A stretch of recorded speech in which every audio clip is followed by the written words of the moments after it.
वादात्मनाय विद्महे वायुपुत्राय धीमहि तन्नो प्रचोदयात् क्षेत्र श्रीमन्महादेवताभ्यो प्रार्थनापूर्वक नमस्काराः समर्पयामि।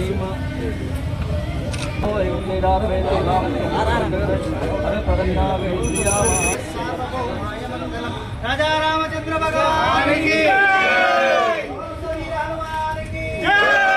जय श्री राम।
కాంగ్రెస్ లో జగ్గారెడ్డి ఉండాలనే వద్దా ఒక్కసారి జగ్గారెడ్డి ఆలోచించుకోవాలి వద్దా?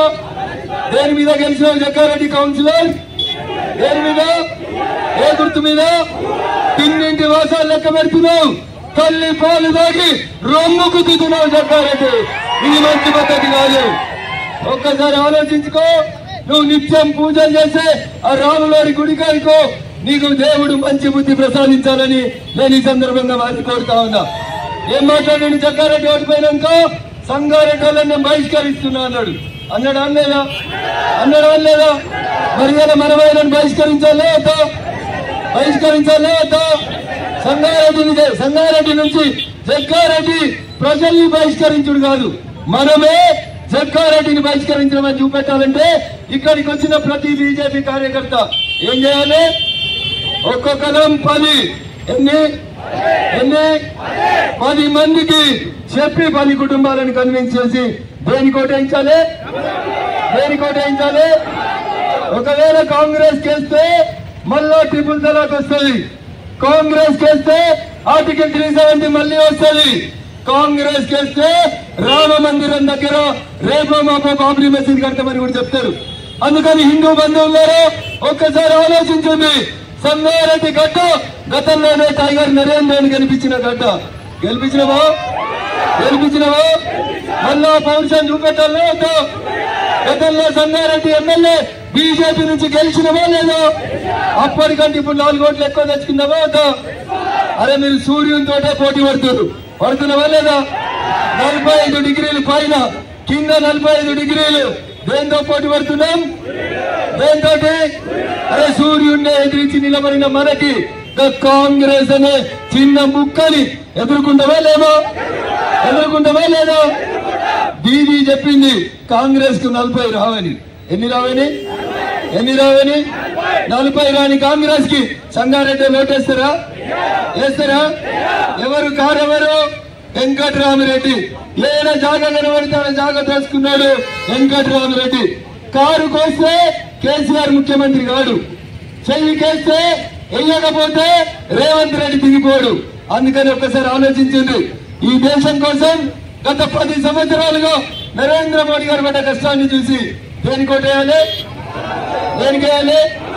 గట్టిగా చెప్పాలి. అన్నామలై గారు పోయి చెప్పాలి అక్కడ. దేనికి? అంతేనా? సంగారెడ్డి దమ్ము జరా జోర్ సే బోల్నా. కమలం గుర్తుకే. And more than that, brothers and gentlemen, I am seeing a board. Anna, there was a board 399 plus Medak is equal to 400. Where is that board, Anna? Anna, give me that board. 399 plus Medak is equal to 400. and sisters, we have to make this ulta. Medak plus 399 is equal to 400.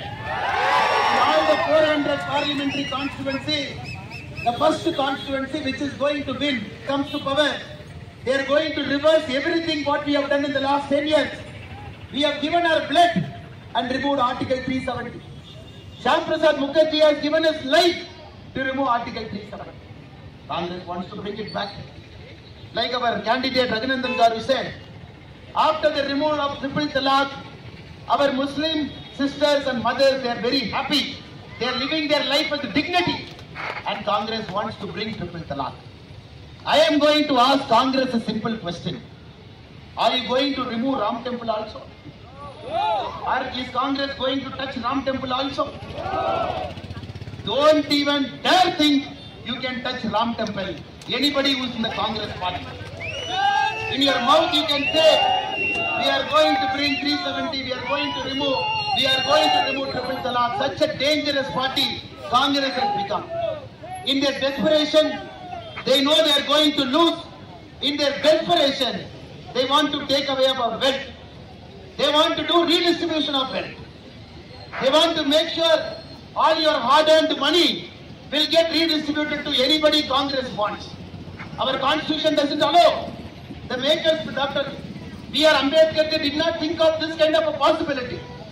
That is why all the youth who have assembled here, it is important. Not only are we going to defeat Congress, we are going